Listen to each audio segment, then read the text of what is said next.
menu du Manga Vorace, 3 nouveautés, découverte de Touhou, édition Meian, découverte d'Under Ninja chez Pika, Daisuke Igarashi débarque chez Noévé avec le tome 1 de Design, et 2 séries terminées avec le tome 2 des Amants Sacrifiés, édition Kiyun, et l'intégrale de Mover Sarah dont j'ai fait la lecture. Ah oui, je les ai pas dans les mains, tout simplement parce qu'il fallait bien que je les rende à la médiathèque et que c'était urgent. Générique.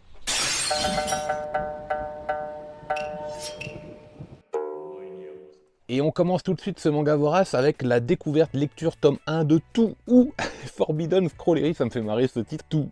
Intégrale en 7 tomes, du premier cycle en tout cas, puisque fin du mois de mars, vous avez le tome 1 du second cycle qui arrive aux éditions Meian. Lotus Eater Sobering, si je dis pas de bêtises, et pardonnez mon anglais, c'est pas la fête du tout, du tout. Nous sommes sur un grand format. Voici les Amants Sacrifiés. Si vous connaissez le manga, voilà, vous voyez, on est sur, pour ceux qui savent pas, un format Dragon Ball Perfect par exemple. Au prix de 6,95, notez bien que ça fait quand même vachement bien la blague niveau qualité-prix. Il n'y a pas de problème. Alors de quoi ça va nous parler ce manga? Bienvenue à la librairie Suzunan, dans un village humain, au cœur des terres illusoires. Et l'une de nos personnages principales, alors que je dise pas de bêtises sur son prénom, Kosuzu Motori, oui, c'est pas facile à retenir tout ça, à force d'en lire et d'enchaîner, je vous avoue que c'est vraiment pas facile. Bref, elle tient une librairie et est collectionneuse de mangas. Mais non, elle est collectionneuse de livres démoniaques et de livres ésotériques, qui ont la particularité que personne ne peut les déchiffrer. Et pourtant un jour, elle y arrive soudainement, alors que dans le même temps, un yokai assez dangereux, parce que ça va nous parler de yokai, plutôt dangereux, donc semble planer sur le village, semble menacer en tout cas la paix du village. Voilà un petit peu pour le speech, mais il faut savoir que ce manga est inspiré d'un jeu vidéo, et pas l'inverse. Et vous l'avez compris, c'est donc un manga plutôt ésotérique qui fait la part belle au yokai et au folklore japonais. Avec humour, légèreté, notamment grâce à un style qui est plutôt simple, plutôt mignon, mais vraiment efficace. Alors notez bien que moi je découvre cette série par l'intermédiaire du manga et pas du tout par l'intermédiaire du jeu vidéo. Mais je peux vous dire que si vous êtes fan du jeu vidéo, alors je pense que vous trouverez votre compte, parce que le trait est extrêmement bien fourni, qualitatif, l'œuvre au niveau des scénarios très sérieuse, les choses semblent plutôt légères globalement à la lecture, mais suffisamment intelligentes et profondes pour passer un agréable moment, et les personnages ont plutôt une forte personnalité et sont vraiment intéressantes à suivre. Ce que j'ai beaucoup aimé dès les premières pages, d'ailleurs vous pourrez retrouver un extrait dans la description, c'est que ça se présente un petit peu comme dans une série télé où vous allez avoir des plans sur des petites séquences de slice of life vraiment inhérentes à la série, avec les personnages qui vont avoir un focus où on va avoir leur nom apparaître dans un petit encart comme ça. C'est plutôt malin, je trouve que ça donne vraiment envie de poursuivre et d'enchaîner les pages dès le début, alors que c'est un manga qui ne me parlait absolument pas de base. Je ne savais pas où j'allais mettre les pieds, mais les covers, comme le trait, comme l'extrait que j'avais pu lire, vraiment je trouvais ça très intéressant et ça me donnait vraiment l'impression que j'allais passer un bon moment de lecture. Et oui, alors les petits chapitres s'enchaînent comme ça, on n'a pas encore à l'intérieur de ce premier tome de fil conducteur. Est-ce qu'on en a un sur les 7 tomes? Je pense que oui, parce qu'il y a une intrigue qui se place avec nos personnages, avec notre librairie et ces livres mystérieux et ces yokai qui apparaissent. Vraisemblablement oui, il va y avoir un délire. J'ai passé un bon petit moment avec une lecture de chapitres comme ça qui se lisent les uns après les autres sans prise de tête, mais c'est pas non plus trop léger, vous voyez, c'est pas un manga qui a été fait comme un produit dérivé du jeu vidéo, c'est vraiment une œuvre qui a été pensée et qui tient vraiment bien la route. Ça c'est le gros point fort, je trouve, de ce titre, en plus, je vous l'ai dit, d'un dessin qui est particulièrement bien détaillé et bien fini. Je l'ai trouvé pas mal de finesse, avec un petit humour, et je vous dis le gros point fort, en plus du folklore japonais, évidemment c'est un thème assez séducteur, il n'y a pas de problème, mais en plus vous avez des personnages qui sont plutôt attachantes, et l'originalité également dans le cosplay, dans les tenues, c'est vraiment très sympa. Donc écoutez, oui, suivre. Avant de vous parler du prochain titre, c'est peut-être le moment d'activer la cloche, c'est peut-être le moment de vous abonner, et pourquoi pas d'activer aussi le bouton rejoindre, moyennant participation, bien sûr, vous connaissez le principe. Un grand merci à tous ceux et toutes celles qui l'ont fait. Je vous rappelle que vous avez activé le concours, et là je m'adresse aux membres vraiment de la chaîne. Vous avez activé le concours, il y aura donc un manga d'au moins, parce que c'est possible qu'il y ait encore d'autres abonnements d'ici là, 10 € à gagner sur les sorties du mois d'avril. Le concours se fera pour le prochain achat manga fin mars, tout simplement. Un grand merci à vous. Alors, Ninja, on est chez Pika par Kengo Anazawa. Kengo Anazawa, vous le savez, c'est l'auteur de Ressentiment. Oui, d'accord, okay, mais c'est aussi l'auteur de I Am a Hero. Et I Am a Hero, Ressentiment, j'avais aimé, mais Ayame Hero, j'avais beaucoup aimé. Et Under Ninja, bon, la cover est claque, hein. Le manga il claque, franchement, le fond vert, fond noir, là, il y a moyen de faire de super photos, avec encore un fond noir, ça dépote, ça dégage, c'est plutôt sympa. Under Ninja, je savais pas du tout à quoi m'attendre. Dans un premier temps, j'étais persuadé que ça allait nous parler d'une histoire de ninja. En plus, là, le code vestimentaire n'est vraiment pas sans rappeler Naruto, mais vraiment...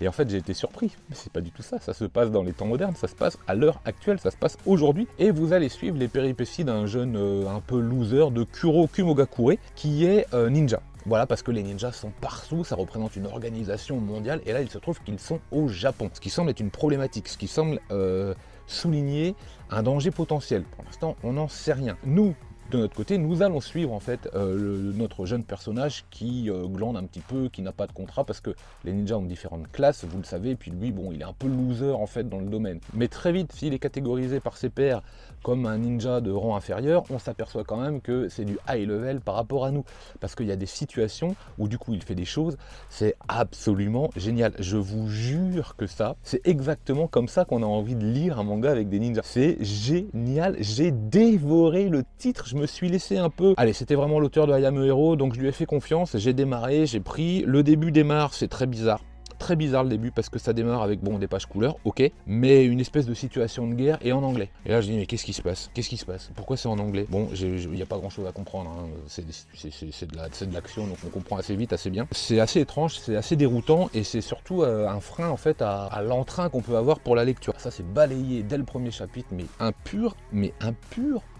régal du début à la fin, je vous assure. Si vous avez aimé cet auteur avec Ayame Hero, alors foncez. Si vous aimez les ninjas, foncez. Si vous avez envie de me faire confiance, foncez. J'ai que ça à dire. Bon, les traits sont vraiment propres à cet auteur. C'est moderne, parfois c'est un peu dérangeant. Parce que le faciès des personnages exprime du dégoût des fois.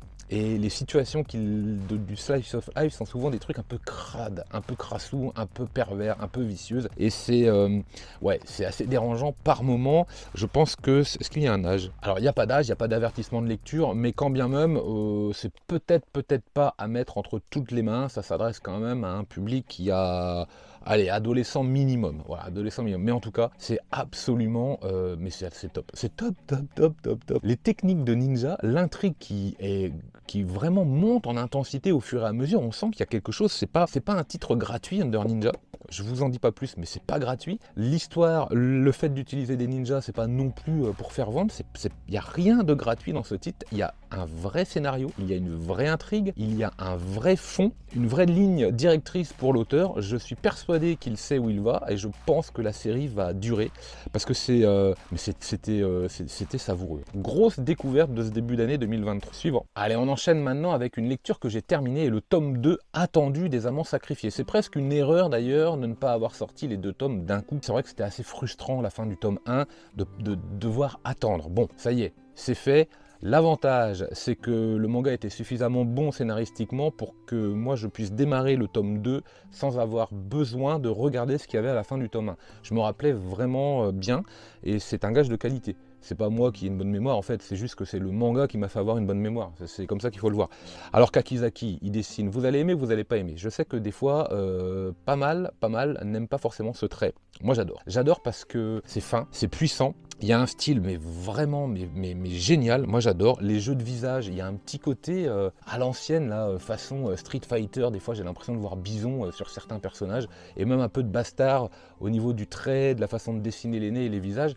Et les yeux, mais dégagent très souvent une méchanceté et une méfiance. Vous sentez l'intensité à travers les personnages. Ça, il n'y a pas de problème. C'est très, très bon.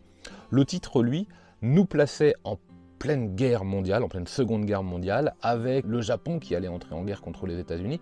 Et en fait, chronologiquement parlant, ce manga nous montre en fait un couple qui s'aime et qui va subir en fait, ou décider d'agir en fait en conséquence des différents événements chronologiques liés à la guerre, mais ils vont le subir ou ils vont agir avec leurs moyens du bord et selon les découvertes qu'ils vont faire. Voilà, ils vont décider de quelque chose. Je suis un peu hésitant sur ma façon d'expliquer parce que c'est pas facile d'en parler sans rentrer vraiment dans le spoil. Et c'est là où il faut y aller vraiment à pattes de velours, vous voyez. Donc effectivement, ça s'appelle pas Les Amants Sacrifiés pour rien, ça c'est sûr. Et quand vous lisez, Arrivé à 80% du titre, vous vous demandez encore pourquoi ça s'appelle comme ça et vous vous demandez comment ça va finir. Ça, c'est plutôt la bonne réussite du titre parce qu'en 2 tomes, c'est vrai que le final doit apporter quelque chose et je l'ai plutôt bien aimé. Est-ce que je l'ai vu venir ce final? Pas du tout, parce que j'ai cette fâcheuse habitude de me faire avoir, mais comme un gros naïf. Tant mieux d'ailleurs, parce que le plaisir n'en est que décuplé. C'est un bon titre qui n'est peut-être pas aussi haut qualitativement que ce que le début du premier tome laissait présager, mais qui reste quand même très bon. Et moi, je vous invite à découvrir ce titre si il vous intrigue,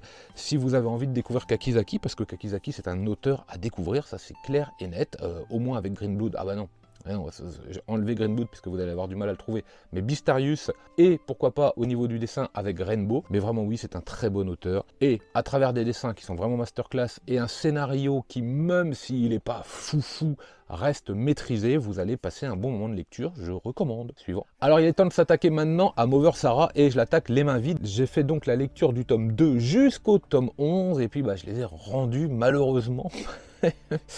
Ah, j'espère que ça va être réédité parce que c'était vraiment, mais vraiment savoureux à lire. Le style de Katsuhiro Otomo, même si c'est pas lui qui est au dessin, on le ressent pleinement, même si de temps en temps, quand même, on sait que c'est pas lui parce que les auteurs qui ont cette pattes graphiques sont inimitables, et là je pense aussi à Akira Toriyama par exemple, ou même quand vous avez vu Terukan Boys, même si ça transpire Urasawa, c'est pas du Urasawa, là c'est pareil, ça transpire Katsuhiro Otomo, mais ce n'est pas du Katsuhiro Otomo de temps en temps. Ceci dit, c'est superbement bien dessiné, et tant mieux. Pourquoi? Parce que c'est un manga qui est étonnamment plus graphique que narratif. Il n'y a pas beaucoup de texte, certains tomes se lisent à une vitesse, mais c'est quasiment en concurrence avec Blame. Ça va super vite, et alors par contre, le grand format avec ses beaux dessins, ce qui me donne envie de me procurer Blame d'ailleurs dans sa grande édition. Moi je me suis régalé, tome 2, 3, 4, 5, je crois que je les ai enchaînés, alors je crois que j'ai dû faire ça en une heure. En une heure j'ai dû lire 5-6 volumes, vous voyez, pourtant c'était des gros volumes, mais ça se lit vraiment vite, ça se regarde, ça se contemple, vous revenez, vous savourez. L'histoire, elle, va nous parler, je vous l'avais dit dans le tome 1, de Sarah qui essaye de retrouver ses enfants alors qu'elle est sur Terre, sur un monde post-apocalyptique, mais façon Mad Max à souhait, parce que là vraiment vous sentez un titre des années 90 mais qui fait référence à Mad Max, mais en veux-tu, en voilà, dans les véhicules, dans les tenues, dans ce qu'il se passe évidemment, dans le rapport au corps aussi, vous sentez que c'est bestial, voire du bétail parfois, dans cette recherche de ressources, d'eau et de nourriture qui se fait très rare, dans cette espèce de domination, de volonté, de politique locale qui essaye d'avoir une emprise et la mainmise sur ceux qui finalement sont là pour essayer juste de survivre en fait, et qui ne rentrent pas dans ces conflits mais qui se font dominer, des différents clans qui s'opposent. Waouh, c'est intelligent. Alors le reproche c'est qu'il n'y a pas assez de texte, c'est vrai, on aurait envie d'en savoir un peu plus, on aurait envie que les personnages soient un peu plus profonds, parce que pour le coup, autant Akira, il y a une profondeur au niveau de la narration, autant là, Mover Sarah, c'est quand même, et je vais utiliser mon expression favorite, beaucoup plus manga popcorn. Mais c'est top, c'est vraiment top. Moi, ce que j'aimerais, c'est le voir sur un format comme Baki ou Karakuri Circus par exemple, sortir en 5-6 tomes comme ça chez un éditeur qui aurait bien envie de racheter les droits, si les droits sont disponibles. Pourquoi pas? Comment je lance le truc? Mais franchement, ce serait super appréciable de pouvoir le lire dans le sens original, néanmoins quand même avec un format relativement grand pour savourer pleinement du dessin, ce serait une erreur sinon. Vraiment une très bonne histoire, vraiment quelque chose de très savoureux qui mérite sa réédition, mais oui.